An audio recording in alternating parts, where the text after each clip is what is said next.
नमस्कार, चर्चा में आपका स्वागत है। कृष्ण की नगरी वृंदावन में आज प्रधानमंत्री खुद बच्चों के बीच थे और इस मौके पर प्रधानमंत्री ने कुछ ऐसी बुनियादी मुद्दों को रेखांकित किया जो बेहतर आज और बेहतर कल के कुछ बुनियादी मुद्दों की चाबी है। बात चाहे बच्चों के स्वास्थ्य की हो या माताओं की। मौजूदा केंद्र सरकार ने माताओं और बच्चों के पोषण के लिए सरकार ने बच्चों के खान पान, टीकाकरण और उनके आसपास सफाई पर विशेष जोर दिया है। लक्ष्य है कि बचपन के आसपास मजबूत सुरक्षा घेरा बने। लेकिन यह सुरक्षा घेरा है क्या और यह कितना बदलाव ला रही है, क्या कोशिशें हो रही हैं? आज चर्चा इसी मुद्दे पर नजर डालेंगे। और मेरे साथ इस मुद्दे पे बातचीत करने के लिए दो बेहद ही खास मेहमान स्टूडियो में जुड़े हुए हैं। हमारे साथ हैं मनोज झलानी साहब, additional secretary, department of health and family welfare, mission director, national health mission. और हमारे साथ है डॉक्टर उमेश कपिल जी, एम्स से जुड़े हुए हैं, ह्यूमन न्यूट्रिशन डिपार्टमेंट में। बहुत बहुत स्वागत है आप दोनों का।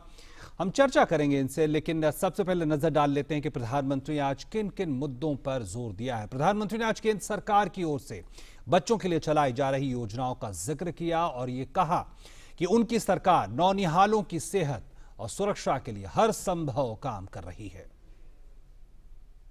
भगवत गीता में कहा है, युक्ताहार विहारस्य युक्ता चेष्टस्य कर्मसु युक्त स्वप्न बोधस्य योगो भवति दुखदा।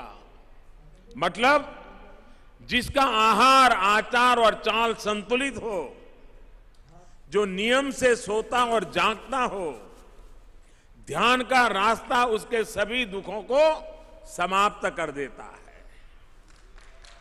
इसी भावना को आगे बढ़ाते हुए बीते 55 महीनों में केंद्र सरकार ने बच्चों को एक स्वस्थ जीवन देने के लिए माता और बच्चों के पोषण, उनके स्वास्थ्य पर बल दिया है। साथियों, बच्चों के पोषण के लिए केंद्र सरकार ने समग्रता के साथ काम किया है। बचपन के इर्द गिर्द एक मजबूत सुरक्षा घेरा बनाने का प्रयास किया गया है। और प्रधानमंत्री ने आज पोषण की महत्ता को एक बार फिर से न सिर्फ रेखांकित किया, बल्कि राष्ट्र के संपूर्ण विकास में इसकी भूमिका को भी सामने रखा। स्वास्थ्य का संबंध, सीधा संबंध पोषण से है, हमारे खाने पीने से है।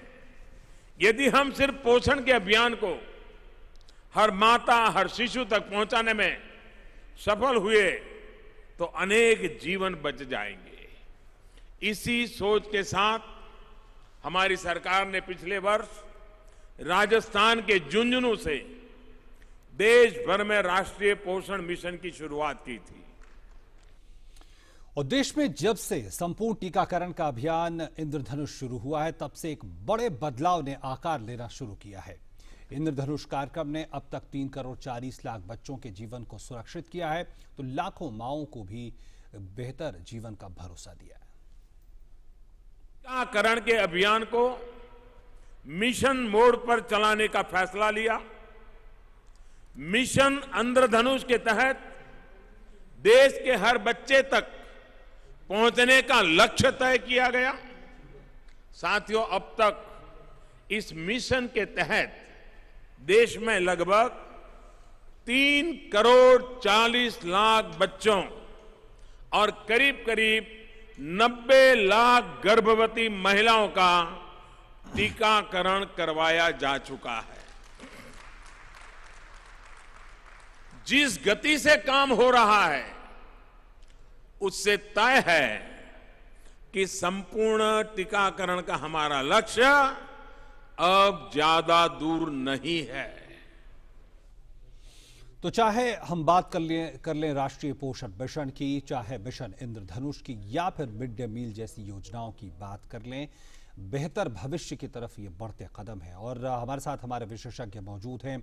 सबसे पहले अगर मनोज झलानी साहब, अगर मैं आपसे जानना चाहूं, तो जो एक बात कही जा रही है, प्रधानमंत्री ने जिस तरफ इशारा किया कि कोशिश इस बात की है कि बच्चों के आसपास एक सुरक्षा घेरा बनाया जाए, इस सुरक्षा घेरे को अगर हम समझने की कोशिश करें तो ये क्या मोटे तौर पर हमें बताती है? देखिए, सुरक्षा घेरा का मतलब ये है कि हम बच्चे को सुरक्षित रखें, और उसके लिए जो ज़रूरत है, एक तो हम लोग जैसे जो वैक्सीन्स हैं जिनसे हम वैक्सीन प्रिवेंटेबल डिजीज़ेज़ हैं, तो 12 वैक्सीन प्रिवेंटेबल डिजीज़ेज़ हम वैक्सीनेशन के माध्यम से उनको सुरक्षा का घेरा देती हैं। दूसरा, बेहतर पोषण हो जाता है, उससे भी बच्चे की जो इम्यूनिटी हो बनेगी, उसके कारण से भी उससे मतलब इन्फेक्शन से लड़ने की ताकत उसकी बढ़ती है, तो उसे भी सुरक्षा का घेरा मिलता है। तो ये जो इंटरवेंशंस हैं, जैसे मिशन इंद्रधनुष की बात की, कि इसमें हमने ये कोशिश किया है कि रीचिंग द अनरीच्ड या रीचिंग द पार्शियली रीच्ड, तो हमारे पास में लगभग 95 लाख ऐसे बच्चे थे जिन तक हम पूरी तरह से या पार्शली पहुंच पाते थे या पूरी तरह से नहीं पहुंच पाते थे। सिर्फ 65% हमारा इम्यूनाइजेशन का पूरा लक्ष्य हो पाता था। तो उसके बाद ये कोशिश की गई कि हम ऐसे ज़िले और ऐसे ज़िले में ऐसी पॉकेट्स आइडेंटिफाई करें जहां पर कि बच्चों को टीकाकरण की सेवाएं नहीं मिली हैं, और उसके बाद एक बड़े सुनियोजित तरीके से मिशन इंद्रधनुष का कैंपेन चलाया गया इन हाई प्रायोरिटी डिस्ट्रिक्ट्स, जहाँ पर कि इम्यूनाइजेशन कवरेज हमारा कम आया था, इवैल्यूएशन सर्वे में कम आया था, या जहाँ पर कोई आउटब्रेक हुआ था जो वैक्सीन प्रिवेंटेबल डिजीज़ के संबंध में, या कंकरेंट मॉनिटरिंग में गैप्स आए थे। फिर उन जिलों को चुना गया, फिर वहाँ पर जाकर के हेड काउंट सर्वे करके माइक्रो प्लान्स तैयार किए गए, और फिर उन माइक्रो प्लान्स के हिसाब से सर्विसेज डिलीवर की गई, और उसका परिणाम ये हुआ कि जो हमने लास्ट असेसमेंट किया था 190 जिलों के संबंध में इंटेंसिफाइड मिशन इंद्रधनुष के तहत, तो उसमें लगभग 18% का इजाफा, इम्प्रूवमेंट इम्यूनाइजेशन कवरेज में दिखा। ये एक बहुत मतलब तेज रफ्तार से गेन हुआ है। तो जो ये आंकड़ा सामने आ रहा है कि मिशन इंद्रधनुष के तहत 3 करोड़ 40 लाख बच्चों का टीकाकरण किया गया, ये जो आंकड़े हैं ये कितना हमें उत्साहित करते हैं कि हम संपूर्ण बिल्कुल जो टीकाकरण का लक्ष्य है उस तक पहुंच रहे हैं। हाँ, तो ये पिछले जो हमने 5 फेजेज ऑफ मिशन इंद्रधनुष किया, उसमें जैसा कि माननीय प्रधानमंत्री जी ने बताया कि हम लोग करीब 3 करोड़ 40 लाख बच्चों तक पहुंचे और लगभग 90 लाख महिलाओं तक पहुंचे। तो निश्चित रूप से हम काफ़ी हद तक अपने टारगेट की ओर बढ़ रहे हैं, बट जो 65% से जो हमें फासला है वो भी काफ़ी बड़ा है, बट हम इस तेज़ी से बढ़ रहे हैं, और उम्मीद है कि निकट भविष्य में हम लोग वास्तव में संपूर्ण टीकाकरण, और बेसिक ऑब्जेक्टिव यह है कि हमारे देश का कोई भी बच्चा जिसे हम वैक्सीन प्रिवेंटेबल डिजीज से बचा सकते हैं, उसको कोई वैक्सीन प्रिवेंटेबल डिजीज ना हो, ना तो उसकी मौत हो, ना बीमारी हो, बिल्कुल उसे रोकने का हमारा उद्देश्य। बिल्कुल, और हम इस पे आगे भी चर्चा करेंगे आपसे। चुनौती ये कि ये लगातार चलने वाली प्रक्रिया है, और इसमें बदलाव सिर्फ ढांचागत सुविधाओं के स्तर पे नहीं, बल्कि जो आदतें हैं, जो स्वास्थ्य को लेकर सोच है, उसमें भी बदलाव की एक बात इसमें है। और कपिल सर, मैं आपसे अगर जानना चाहूं कि जिस तरह से ये जो तमाम कोशिशें हैं, वो कोशिशें बताती हैं कि एक बड़े स्तर पे ढांचागत सुधार, एक संरचनात्मक सुधार की इसमें जो है सीधे तौर पर इसमें दिखता है। वो कितना बदला है? जो सरकार की अपनी कोशिशें हैं, जमीन पे जो संरचनात्मक स्ट्रक्चरल चेंज की जो बात है, वो किस हद तक हुआ? देखिए, पिछले 15-20 साल के अंदर अगर हम देखें, और ख़ास तौर से पिछले 5 साल के अंदर हम देखें, तो हमारे देश के अंदर हमने बहुत ज़्यादा प्रोग्रेस करी है। और अगर हम देखें तो हमारे जो देश के जो बच्चे हैं, जो बच्चा पैदा होता है 6 मंथ से लेके 5 साल तक, हम लोग उसको 6 साल तक हम उसको ICDS स्कीम के अंदर कवर करते हैं। इसके अंदर माँ को, बच्चे को, गर्भवती महिला को, लैक्टेटिंग मदर को हम खाना और immunization, pre school education, essential services देते हैं। उसके बाद हम जितने भी बच्चे हैं स्कूल के अंदर जो पढ़ते हैं, सरकारी स्कूल के अंदर, गवर्नमेंट एडेड स्कूल के अंदर, मदरसों के अंदर, ठीक है, उन सभी के अंदर हम बच्चों को मिड डे मील के अंतर्गत प्रोग्राम जो है हमारा, उसमें हम भोजन देते हैं उनको। उसके साथ साथ कहीं कहीं पे आयरन, फॉलिक एसिड की गोलियां दी जाती हैं। उसके साथ साथ उनको हम 10 फरवरी और 10 अगस्त को नेशनल डीवर्मिंग डे के अंदर हम उनको एल्बेंडाजोल की गोली देते हैं, ताकि उनके पेट में कीड़े हों तो वो निकल जाएं। तो अगर आप देखेंगे कि देश के अंदर इस वक्त 6 महीने से लेके करीबन 14 से 15 साल का जो बच्चा है, जो गरीब तबके का है, उसको पूर्ण रूप से हम लोग, ताकि उसको पूरी तरीके से खाना मिल सके, वो हम खाना दे रहे हैं, उसको हम इम्यूनाइजेशन दे रहे हैं, उसको हम प्री स्कूल एजुकेशन दे रहे हैं यंग बच्चों को। तो एक प्रकार से जितना भी हमारा जो ये प्रोग्राम जितने चल रहे हैं, हमारी पूरी कोशिश है कि बच्चा स्वस्थ हो और हेल्दी हो। और अगर हम देखेंगे उसी के कारण जो है हमारी इन्फेंट मॉर्टेलिटी धीरे धीरे करके काफ़ी कम हो गई है। बिल्कुल बिल्कुल, और आंकड़े भी इस तरफ इशारा करते दिखते हैं। कुछ स्टेट्स के अंदर तो हमारी इन्फेंट मॉर्टेलिटी 10 के आसपास है, which is as good as any developed country, like Kerala वगैरह में आप देखिएगा। तो we have made tremendous progress in achievement in our child health indicators. बिल्कुल, निश्चित तौर पर। और एक जो बड़ी बात इसमें खास तौर पर है कि जब केंद्र सरकार की तरफ से लगातार इस बात पे बल दिया जा रहा है, तो इसने एक बड़ा बदलाव लाया। ये क्या बड़ा बदलाव है? क्योंकि जो टीकाकरण की प्रक्रिया देश में काफी सालों से चल रही है, मध्याह्न भोजन की भी बात कर ले, वो भी कई सालों से चल रही है, लेकिन बदला क्या है और ये क्या बदलाव है जिसको रेखांकित करने की इस वक्त जरूरत महसूस होती है? रुक रहे हैं एक छोटे से ब्रेक के लिए, तुरंत लौटते हैं।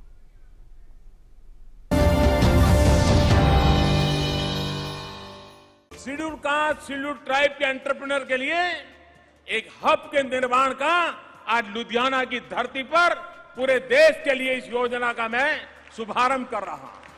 नेशनल SC/ST हब MSME मंत्रालय भारत सरकार की योजना। ये हब SC/ST उद्यमियों के लिए कार्य कर रहा है। सरकारी खरीद में शामिल होने का रास्ता आसान हुआ है, प्रशिक्षण भी दिया जा रहा है। हब के अंतर्गत कुछ नए कदम भी उठाए गए हैं।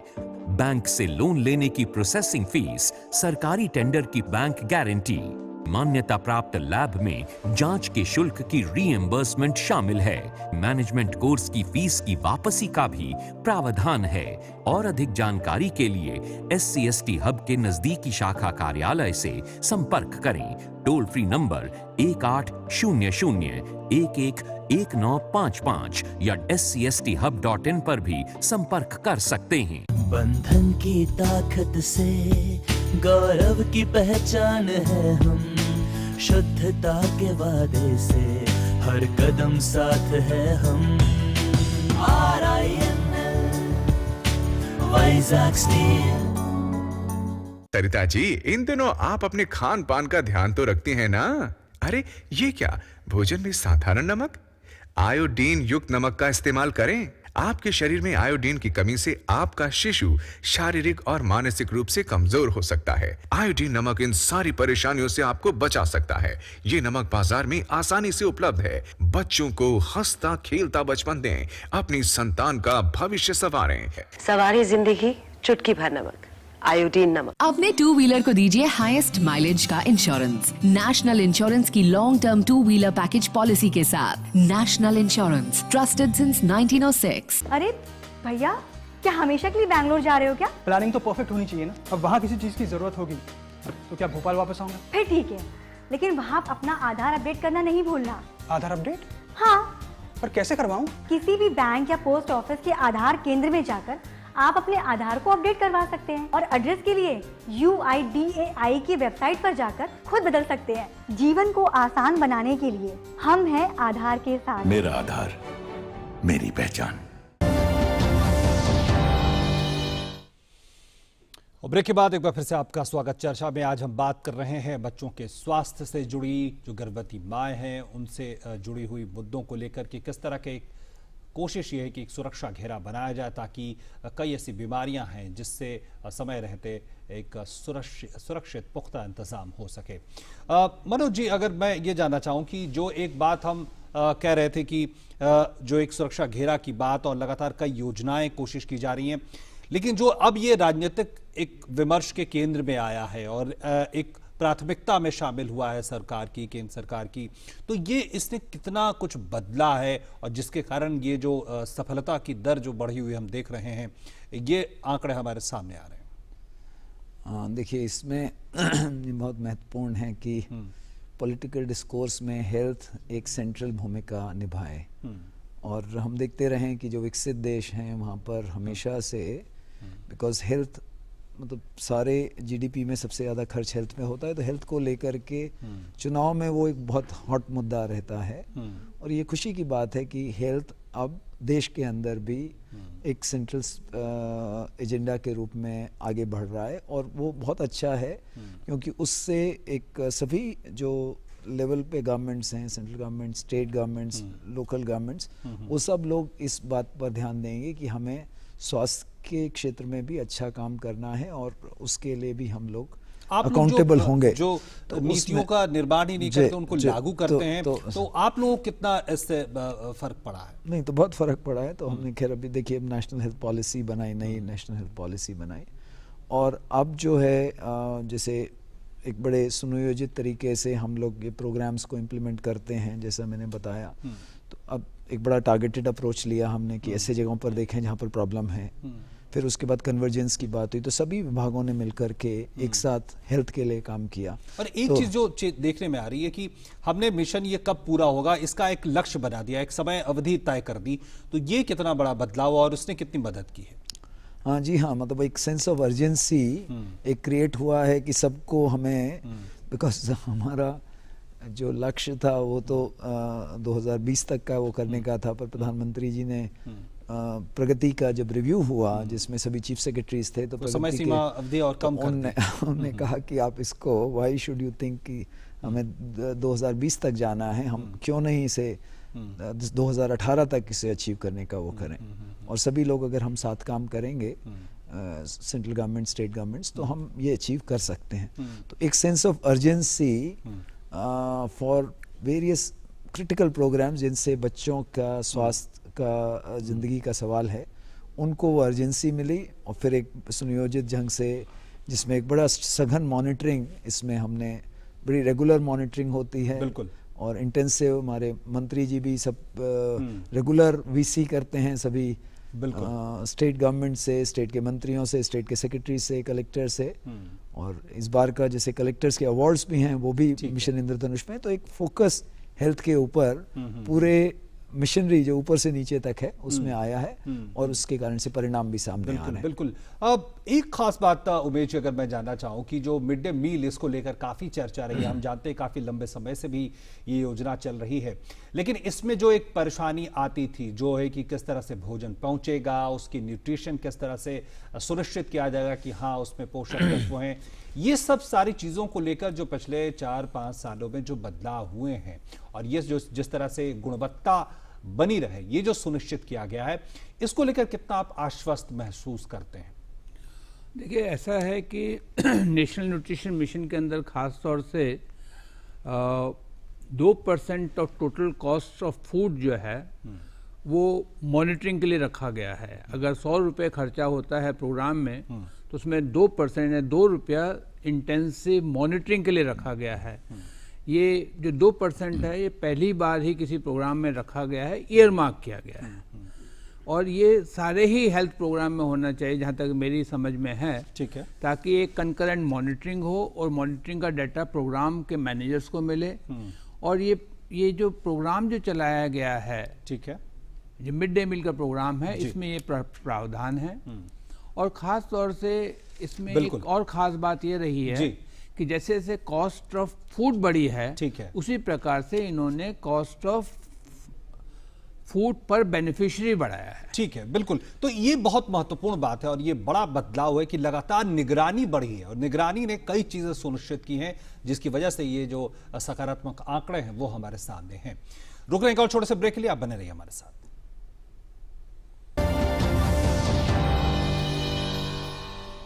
शेड्यूल कास्ट, शेड्यूल ट्राइब के एंटरप्रेन्योर के लिए एक हब के निर्माण का आज लुधियाना की धरती पर पूरे देश के लिए इस योजना का मैं शुभारंभ कर रहा हूं। नेशनल SC/ST हब MSME मंत्रालय भारत सरकार की योजना। ये हब SC/ST उद्यमियों के लिए कार्य कर रहा है। सरकारी खरीद में शामिल होने का रास्ता आसान हुआ है। प्रशिक्षण भी दिया जा रहा है। हब के अंतर्गत कुछ नए कदम भी उठाए गए हैं। बैंक से लोन लेने की प्रोसेसिंग फीस, सरकारी टेंडर की बैंक गारंटी, मान्यता प्राप्त लैब में जांच के शुल्क की रीएम्बर्समेंट शामिल है। मैनेजमेंट कोर्स की फीस की वापसी का भी प्रावधान है। और अधिक जानकारी के लिए SCST हब के नजदीकी शाखा कार्यालय से संपर्क करें। टोल फ्री नंबर 1800-111955 या scsthub.in पर भी संपर्क कर सकते हैं। राष्ट्रीय शहरी स्वास्थ्य मिशन हरियाणा मुफ्त स्वास्थ्य सेवाएं पहुंचा रहा है अब हर शहर, हर बस्ती तक। बहू कहाँ गई थी? अम्मा मैं वो वहाँ। अम्मा आज UHND था ना, भाभी वहाँ गई थी। वो क्या हुए है? अम्मा इस दिन ANM बहन जी बस्ती की औरतों को जमा करके स्वास्थ्य संबंधी बातचीत करवाती हैं। सच में? और अगर हम कुछ पूछती हैं ना तो उसका जवाब भी देती हैं। पर वो बातचीत करें किस बात पे? अब जैसे गर्भवती और नवजात की देखभाल है, संतुलित भोजन और साफ सफाई है, अस्पताल में सुरक्षित डिलीवरी है, बच्चों के टीके, एनीमिया से बचाव और तो और बुजुर्गों की सेहत की देखभाल की बातें हैं। अम्मा ये सामाजिक जागरूकता फैलाने वाला कदम है जो अब हर बस्ती में आ पहुँचा है। यहाँ रोजाना हुए हैं? नहीं अम्मा, महीने में एक बार होता है ये अर्बन हेल्थ न्यूट्रिशन डे। तो ठीक है, मैं भी चला करूँगी तेरे साथ। जी अम्मा। राष्ट्रीय शहरी स्वास्थ्य मिशन हरियाणा, स्वस्थ बने जीवन, हर बस्ती हर आंगन।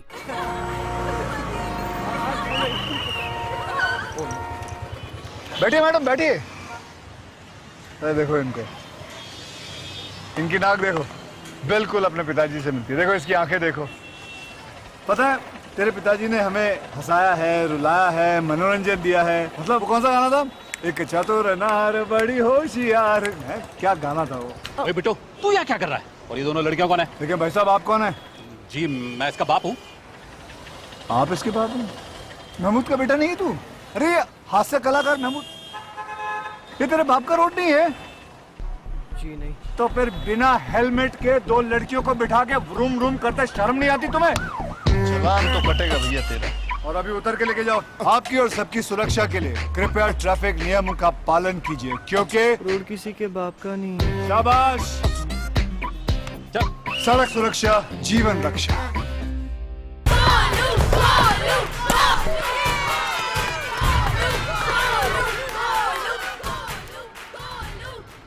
बैटिंग तो अर्जुन कर रहा है, तो सब गोलू के लिए क्यों चीयर कर रहे हैं? वो तो घर पर बैठा है। अरे तुम्हें नहीं पता, वो इसलिए नहीं आया ताकि हमें इन्फेक्शन ना हो। H1N1 फ्लू को फैलने से रोका जा सकता है। बुखार के साथ खांसी और छींक होने पर सार्वजनिक जगहों से दूर रहकर H1N1 फ्लू को फैलने से रोक सकते हैं। इन्फेक्शन रोको, बनो हीरो। इलाज सिर्फ चुने हुए अस्पतालों में उपलब्ध।